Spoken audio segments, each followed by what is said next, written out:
गजा पर इसराइली बमबारी के दौरान खबर रसाई इदारे अल जजीरा के 5 सहाफ़ी हलाक हो गए हैं। हमला गजा में मौजूद अल शिफा अस्पताल के करीब सहाफ़ियों के लिए मुख्तस टेंट पर हुआ। अल जजीरा ने इसे सहाफ़ती आज़ादी पर सोचा समझा हमला करार दिया है। इसराइली फ़ौज ने सिर्फ सहाफ़ी अनस अल शरीफ को निशाना बनाने का एतराफ़ किया और उन पर हमास से ताल्लुका इल्ज़ाम लगाया, मगर कमेटी टू प्रोटेक्ट जर्नलिस्ट्स की चीफ एग्जीक्यूटिव जोडी गन्सबर्ग का कहना है कि इसराइली हुकाम इस इल्ज़ाम का कोई वाज़ेह सबूत पेश नहीं कर सके। लेकिन IDF का कहना है कि इसने पहले ही ऐसी इंटेलिजेंस का इंकशाफ किया था जिसे अल शरीफ की फौजी वाबस्तगी की तस्दीक होती है। पिछले महीने अल जजीरा, UN और CPJ पहले ही सेपरेट स्टेटमेंट्स में खबरदार कर चुके थे कि अल शरीफ की जान को खतरा है और उनके तहफ़्फ़ुज़ का मुतालबा किया था। CPJ के मुताबिक 2023 में जंग के आगाज से अब तक 186 सहाफ़ी हलाक हो चुके हैं। अक़वाम मुत्तहिदा की सलामती काउंसिल की एमरजेंसी मीटिंग में इसराइल को शदीद तनकीद का सामना करना पड़ा। बरतानिया, फ्रांस और दीगर ममालिक ने गजा सिटी पर कब्जे के मंसूबे को इंसानी हकूक़ की खिलाफ वर्जी करार दिया। ये वही मुतनाज़ मंसूबा है जिसके तहत इसराइली सिक्योरिटी काबीना ने फौज को गजा सिटी का कंट्रोल संभालने की तैयारी का हुक्म दिया है। एक प्रेस कॉन्फ्रेंस में इसराइली वज़ीर आज़म नेतन्याहू ने दिफा करते हुए कहा कि यही गजा को हमास से आज़ाद करने का रास्ता है।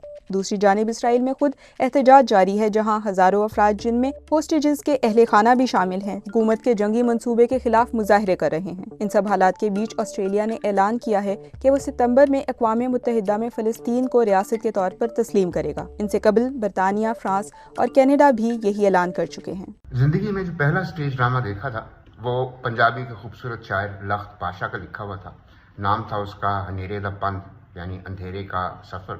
उसमें एक लड़का घर से दही लेने के लिए जाता है। रास्ते में उसे मुख्तलिफ किरदार मिलते जाते हैं। सियासत पर, फ़लसफ़े पर, जिद्दोजहद पर, आर्ट पर बहसें होती हैं। मुझे ये तो याद नहीं कि आखिर में लड़के को दही मिलती है या नहीं मिलती, लेकिन मुझ समेत ड्रामा देखने वाले सब अपने आप को दानिश्वर ज़रूर समझने लगे थे। हम चाहे लड़के हों या मर्द या बुज़ुर्ग, घर में कोई और काम करें ना करें, दही लेने ज़रूर जाते हैं। और फिर दही लेकर आते हैं तो दिल में हल्का सा शिकवा भी रहता है कि हमारी खिदमत का इतराफ़ क्यों नहीं किया गया। खाना यकीनन किसी और ने बनाया होगा, बर्तन भी कोई और धोएगा, लेकिन दही कौन लाया? मैं। तो अंधेरे के इस सफ़र में मेरा मेडल कहाँ गया? अपनी अपनी क्लास और औकात के मुताबिक लड़कों को साइकिल और मोटरसाइकिल चलाने की इजाज़त भी पहली बार दही लाने के लिए ही मिलती है।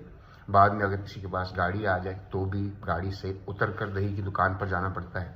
और फिर वही शिकवा जो पहले घर वालों से होता था, दही की दुकान वाले से भी होता है, क्योंकि वो 1 किलो ख़रीदने वाले में, 2 किलो ख़रीदने वाले में, या उस बच्चे में जो आकर कहता है कि मुझे बस 60 रुपये की दही दे दो, कोई तफरीक नहीं रखता।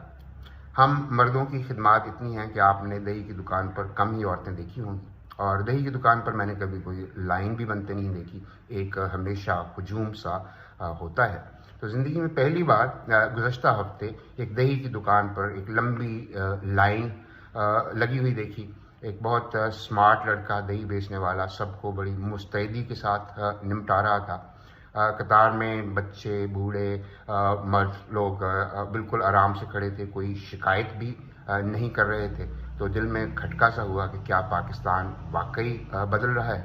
और फिर जश्न आज़ादी के इस मौसम में दिल में एक उम्मीद सी जागी कि अंधेरे के इस सफ़र में जो ख्वाब पहले अल्लामा इकबाल ने देखा था, जिसको कायदे आज़म पूरा नहीं कर पाए, उसके बाद फील्ड मार्शल और ज़ियाउल हक और शरीफ और भुट्टो और इमरान ख़ान, वो भी पूरा नहीं कर पाए, बल्कि हमारे लख्त पाशा भी पूरा नहीं कर पाए। तो हो सकता है कि अंधेरे के इस सफ़र में वो दही बेचने वाला स्मार्ट नौजवान ही हमारी रहनुमाई कर दे।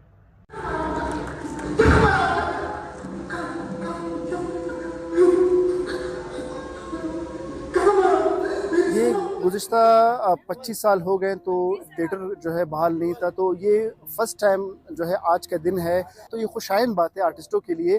जिन आर्टिस्टों को जंग लगा हुआ था तो वो अपना जंग उतारने के लिए जो है अभी थिएटर के